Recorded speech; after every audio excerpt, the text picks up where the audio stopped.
kebudayaan dan kondisi masyarakat Madinah sebelum Islam. Ada yang tahu bagaimana kondisi masyarakat Madinah sebelum Islam datang? Iya.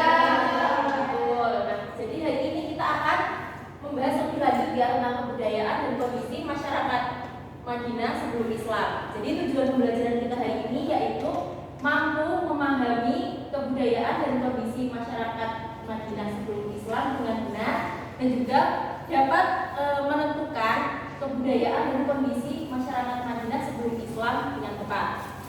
Nah, anak-anak, sebelum Islam datang, Madinah itu dihuni oleh 3 suku yang hidup dalam konflik dan perbedaan. Dari sejarah ini kita belajar pentingnya persatuan dan toleransi untuk membangun masyarakat yang lebih damai. Nah, jadi mari kita semangat mempelajari materi hari ini karena kalian adalah generasi yang akan membawa harmoni di tengah-tengah perbedaan.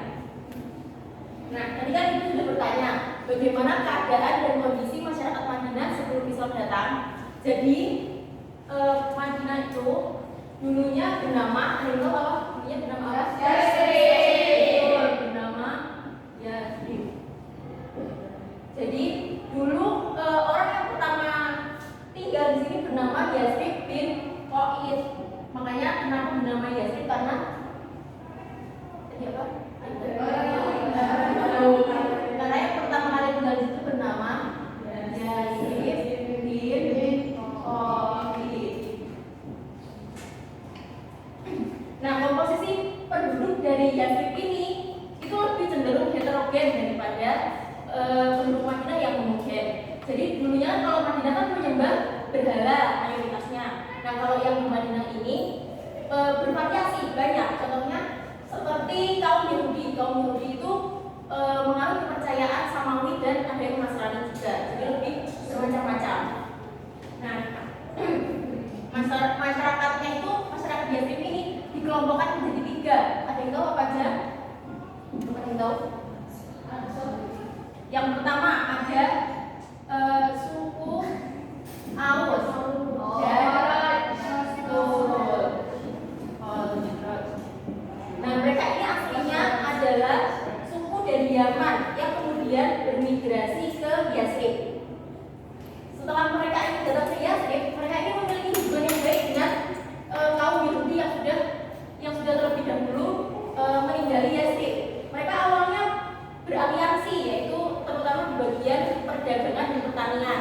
Tapi karena kaum Yahudi ini iri dengan suku Aus dan Khazraj ini, akhirnya dipecah belahlah 2 suku ini dan kemudian tercela orang 4 namanya.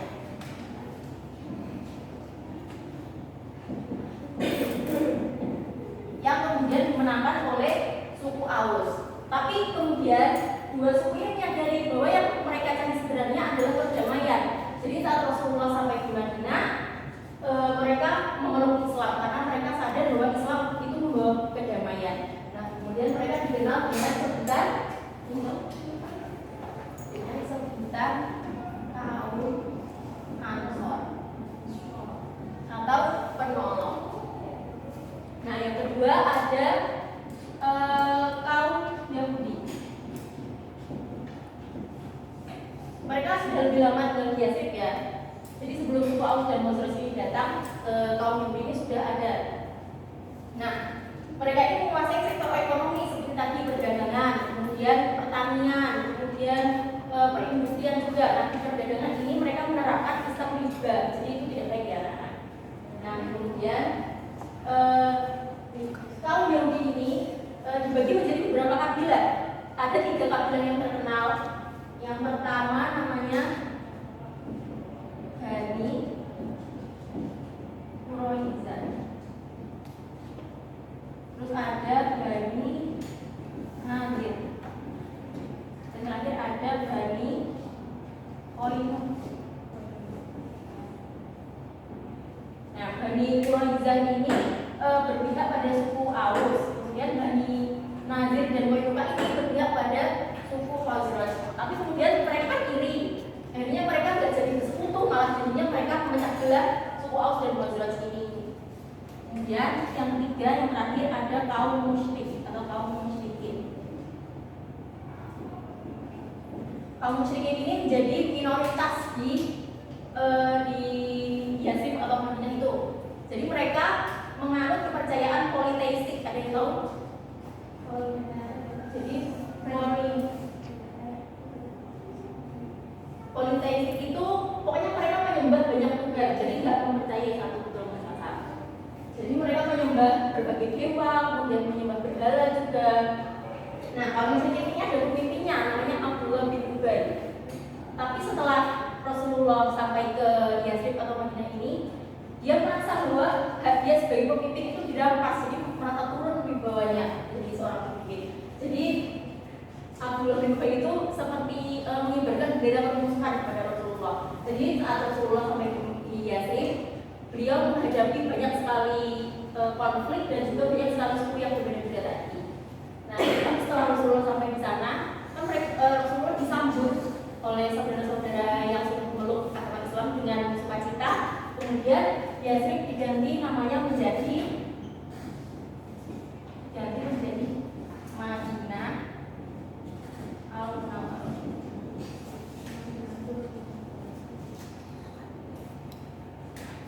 Sekian yang dapat Ibu jelaskan. Ini sudah paham semuanya atau ada pertanyaan? Sudah, Bu. Nah, karena sudah paham akan Ibu beri tugas ya.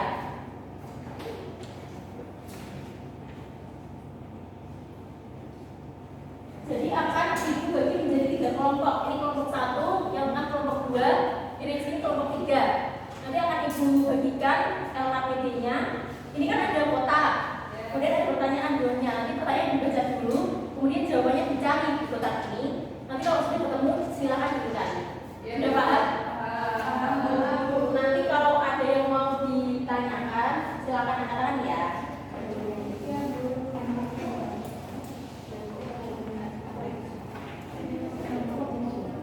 Ya silakan berdiskusi ya.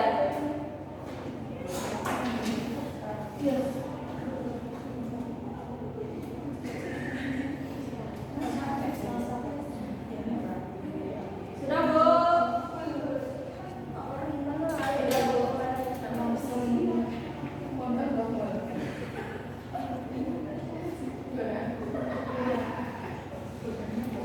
Sudah semuanya? Sudah, Bu. Sudah, Bu.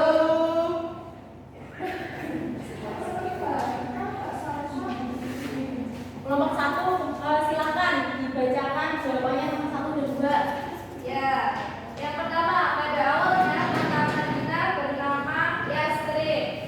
Betul. Yang pertama Yasrib. Yang kedua, penduduk Madinah cenderung lebih titik-titik daripada penduduk Mekah. Heterogen. Betul sekali. Terima kasih Mbak selesai.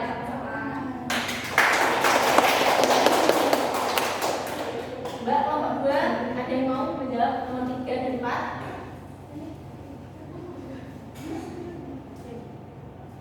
Nomor 3. Iya, 3 dan 4. Perang antara suku Aus dan Khazraj disebut perang Bu'as. Betul, perang Bu'as. Yang keempat, setelah memeluk Islam, suku Aus dan suku Khazraj kemudian dikenal sebagai kaum Ansor. Betul. Terima kasih Mbak Nisa. Tepuk tangan untuk Mbak Nisa. Nah, kelompok 3, silakan dibacakan jawabannya nomor 5 dan 6 terakhir. Nomor 5, salah satu kabilah dari kaum Yahudi yang terkenal adalah Bani Qainuqa. Betul.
dari kaum Ansor ya, kemudian ada kaum Yahudi, dan yang ketiga ada kaum Muslimin. Betul sekali Mbak Nala. Tepuk tangan Mbak Nala. Jadi anak-anak sebelum Islam datang itu kan Madinah dihuni oleh 3 kaum yang berbeda-beda, yang sifatnya masih berbeda-beda. Nah, awalnya perbedaan ini atau keberagaman ini itu mendatangkan konflik, jadi mereka malah terpecah belah. Namun setelah Islam datang membawa ajaran persaudaraan dan membawa ajaran toleransi, mereka akhirnya bisa bersatu dengan damai. Dan jadi anak-anak, mari kita contoh, mari kita terapkan juga ajaran persaudaraan dan toleransi tersebut agar hidup kita damai dan lebih baik lagi. Nah, jangan lupa untuk mempelajari materi untuk minggu depan ya, jangan lupa ya. Karena sudah selesai pembahasan hari ini, mari kita tutup dengan hamdalah bersama-sama dan doa kafaratul majelis.